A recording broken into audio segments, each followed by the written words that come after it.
everyone, and welcome to Season 3, Episode 1 of Reputation Rebuild at Aberdeen with me, the United City FM. Welcome along. So, having been 30 points behind Rangers and Celtic in the first season and 15 points roughly behind them in the second season, we've had a decent summer transfer window, so lots to check out there. Can we actually get between Rangers and Celtic, or even better, get above both of them this season? Let's find out.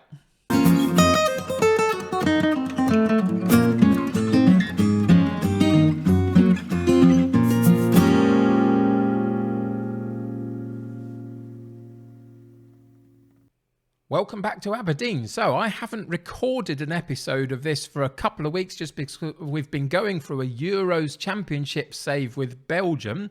If you haven't checked that out on the channel, go and find it. It's all complete and done now. So that's there, and that's what's been taking my attention for the last couple of weeks in terms of my YouTube recording. Don't forget, I'm now on Twitch every afternoon, UK time from 3 till 5. So come and find me there at twitch.tv/the United City FM as well. Come and have a chat and join in with our AC Milan series that we've got over there. But now we are back to Aberdeen.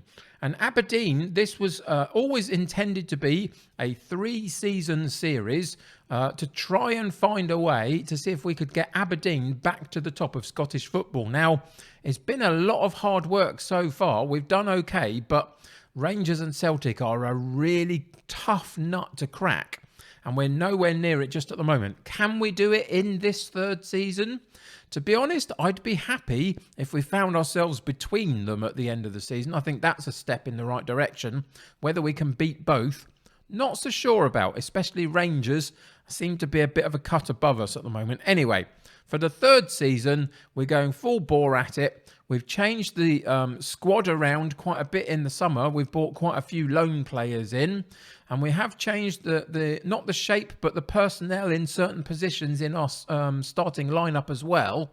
So it's all going to be an interesting season. So let's not faff about anymore. Let's get into the transfers and see who we manage to bring in.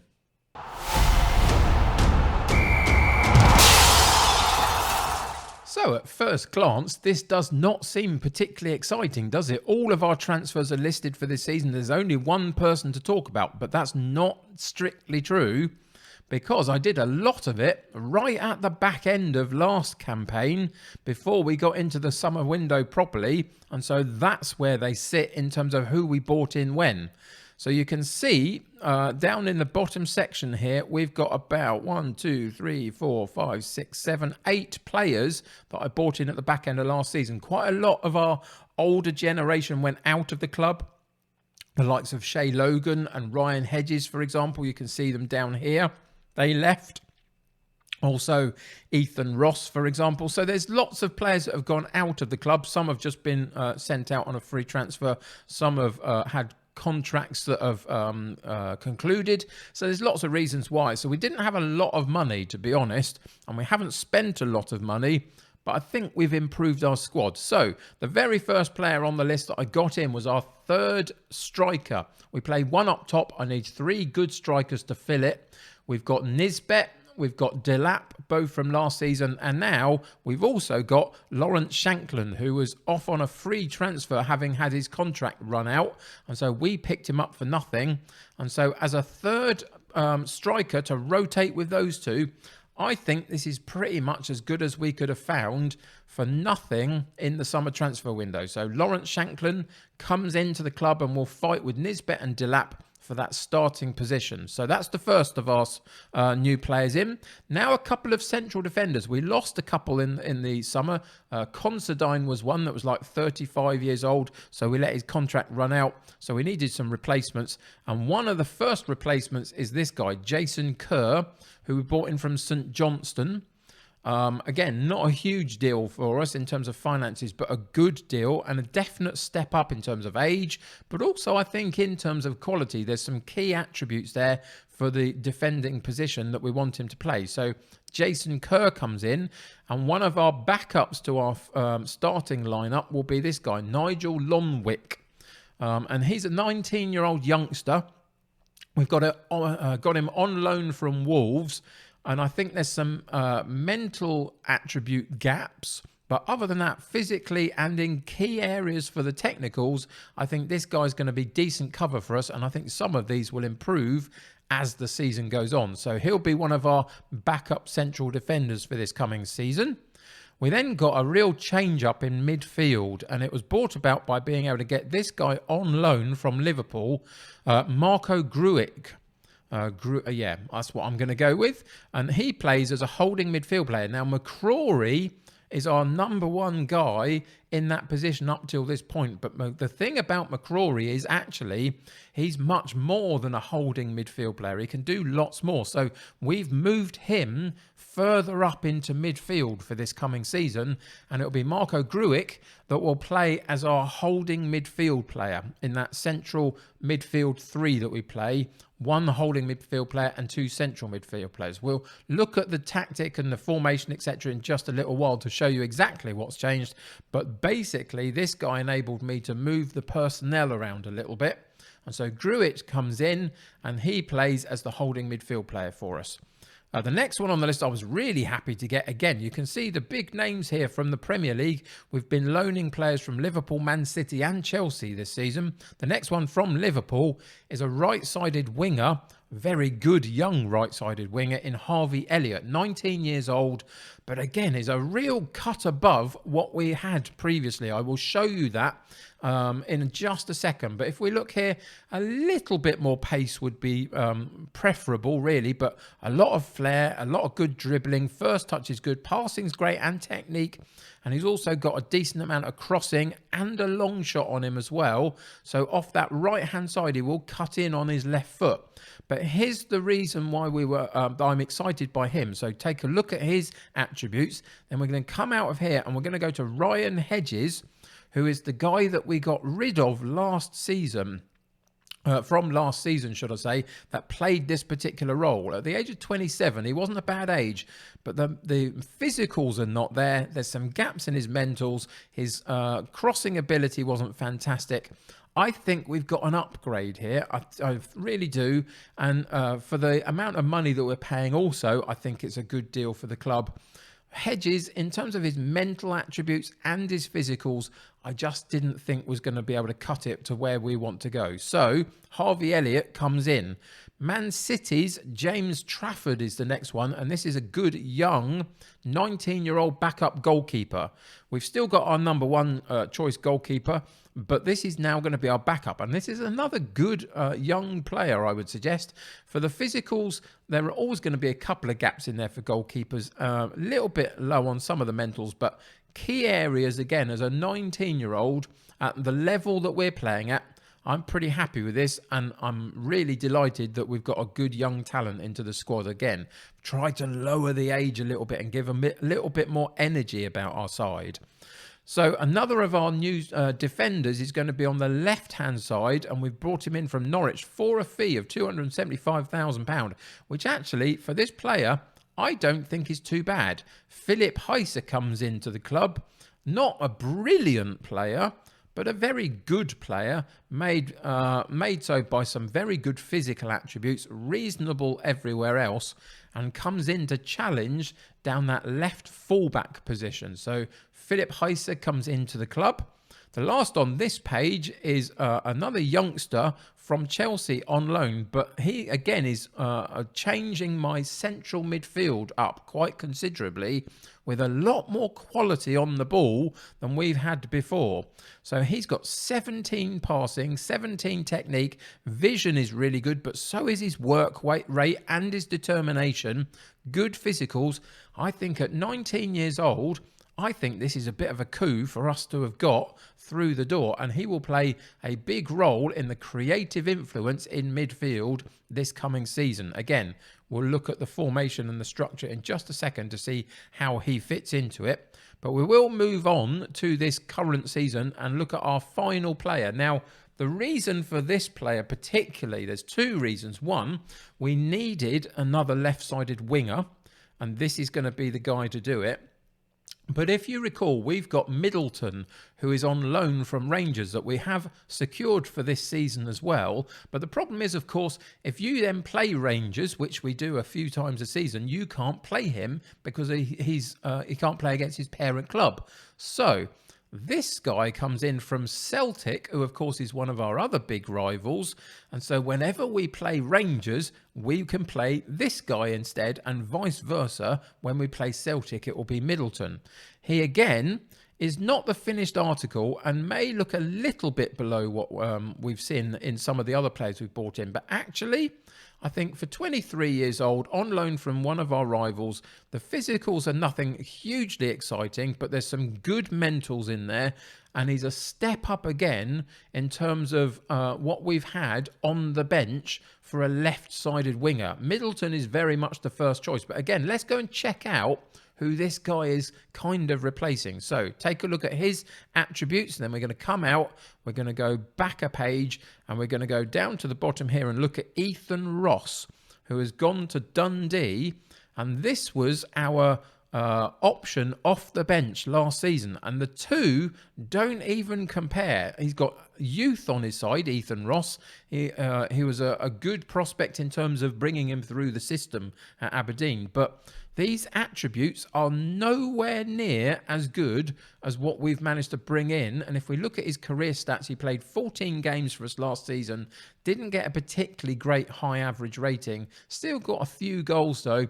So I think we've again got an upgrade on what we had last season. So overall, this summer transfer window, I'm actually really happy with it. I think we've got a really good setup and some challenge for each of the positions that we've got in our setup for good rotation options. So there you go. There's my summer transfer window done. Let's go and check out how we're going to play them before we play today's game against Kilmarnock in the Scottish Premiership.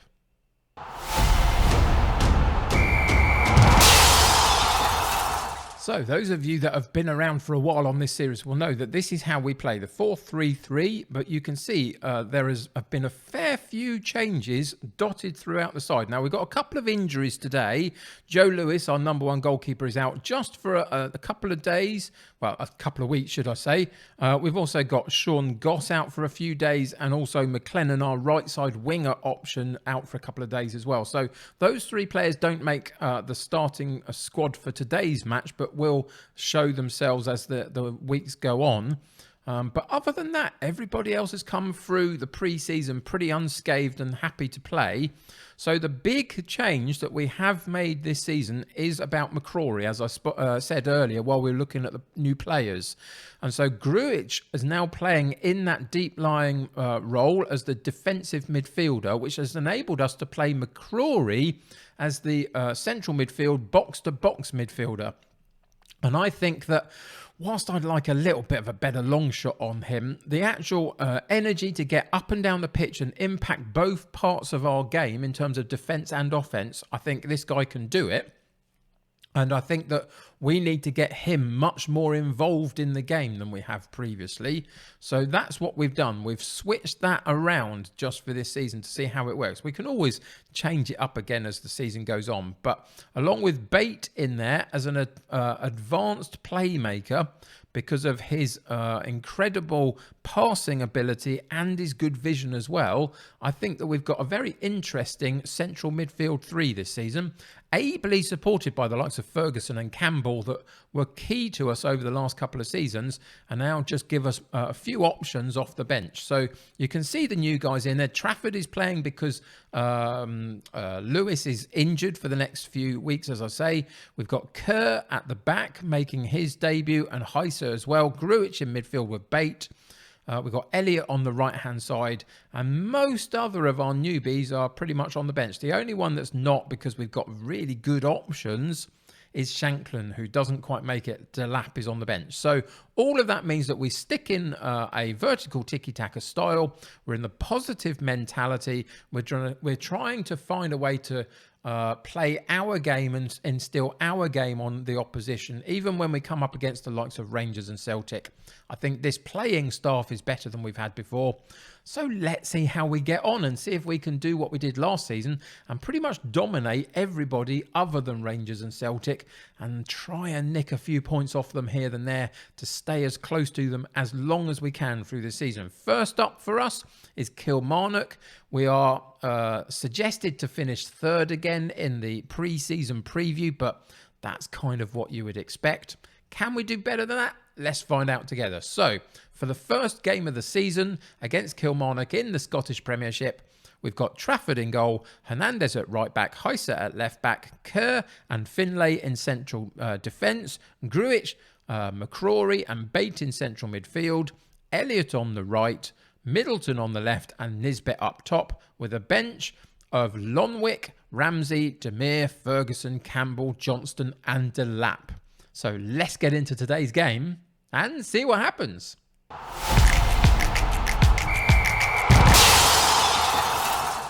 So we're going to start as we mean to carry on, and the team talk that I've given was pumping the fist and saying we're favourites for a reason here. Let's go and make them under no illusion as to why that is. We get an early start at home, which is fantastic in this first game of the season.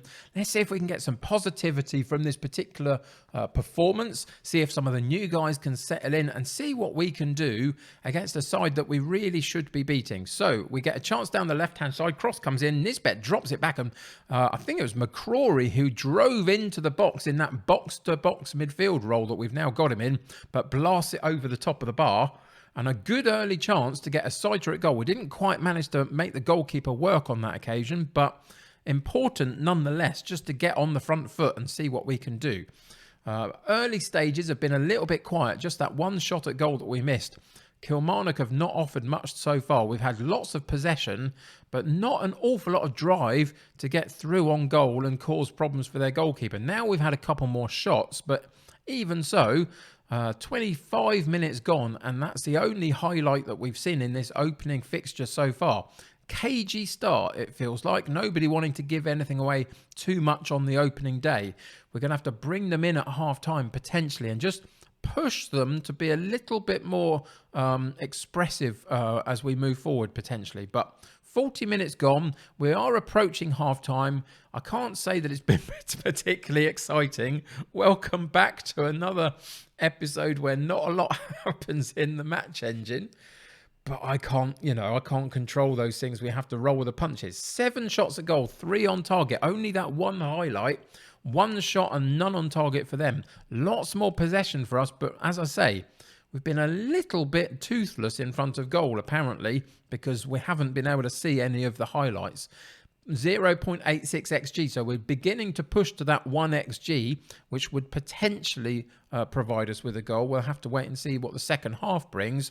So what we're going to do here, we are going to point the finger and say, I'm not happy with the performance out there. It just gives them a little bit of a nudge to know that we expect a little bit more from them. So as we come back out, we will fire them up for the second half. And I'm also going to go slightly more attacking as well, because I genuinely don't think that Kilmarnock have done a lot. And because of that, it gives us the freedom to keep pushing forward and try and unlock this team a little bit. 10 minutes into this second half, and it's a bit of the same story though. Not many chances at goal, haven't improved the XG rating, haven't improved much, to be honest. It's a very, very dreary early start to the second half as well.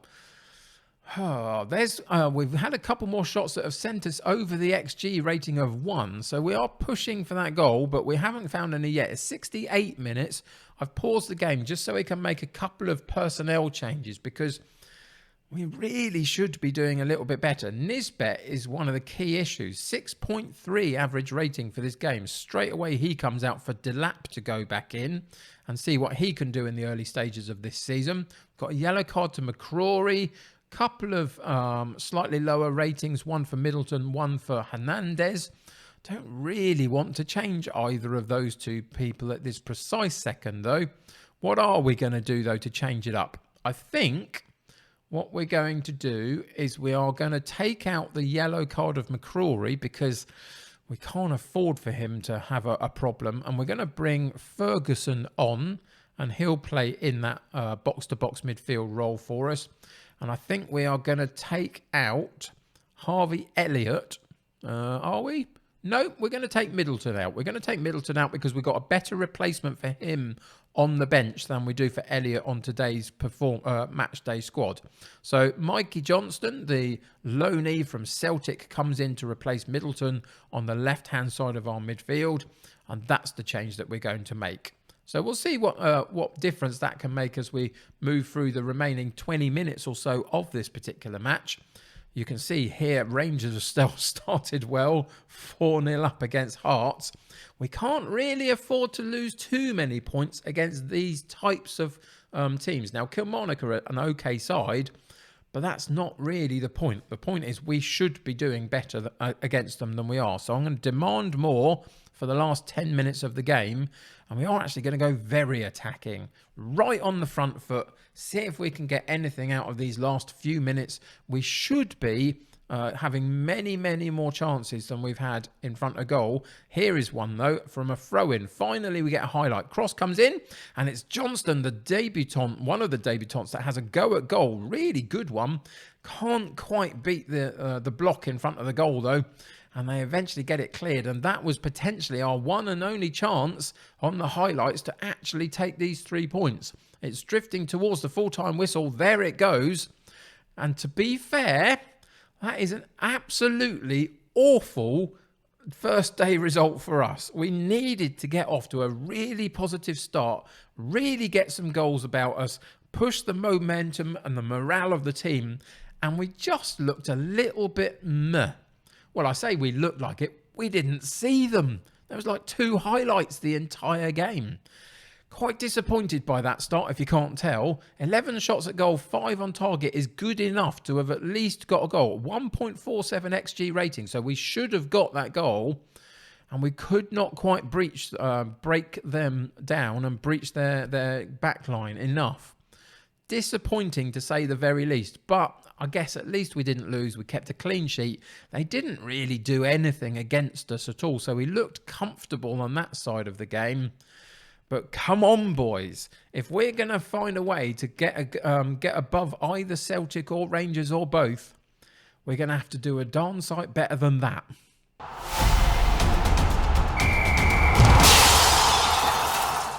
So I rather aggressively told them that I wasn't impressed by that first game of the season in the team talk after the match. I didn't throw the water bottle at this stage, but I did tell them in no uncertain terms that I wasn't impressed.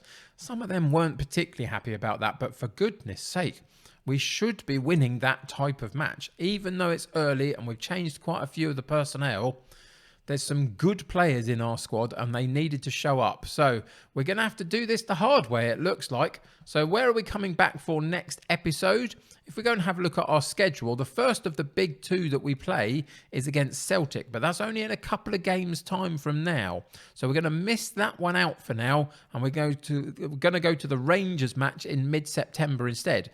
And then following episode, we'll come back and we will play the Celtic game at the beginning of December. So those are the next 2 episodes. Really see how we can match up against the big 2 in the division. Also, in between times, see if we can properly get going in this league, score a few goals, get some confidence up, and start putting some of those other teams way behind us so we can forget about them early and focus on trying to move forward against Celtic and Rangers. That is the only intention for this 3rd season of what is supposed to be a 3-season series, remember, to see how close we can get to getting above Rangers and Celtic. So that's the plan moving forward. Today, it didn't quite work out. We didn't quite see the best of some of our new talent, although we kept a clean sheet at the back, which was good, and the likes of Grujic played well in midfield for us. Those attacking lines didn't quite work. Can we do better next time? You'll have to join me to find out. Thank you for joining me today, though. I know it's been a little bit of a gap on this series, but I hope you're excited for Season 3. I know I am, see how close we can get. But don't forget, I'm now on Twitch again in the afternoons, UK time, 3 till 5, so come and find me there.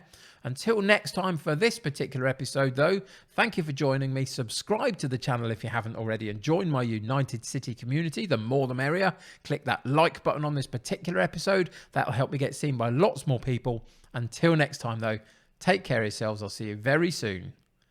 Bye for now.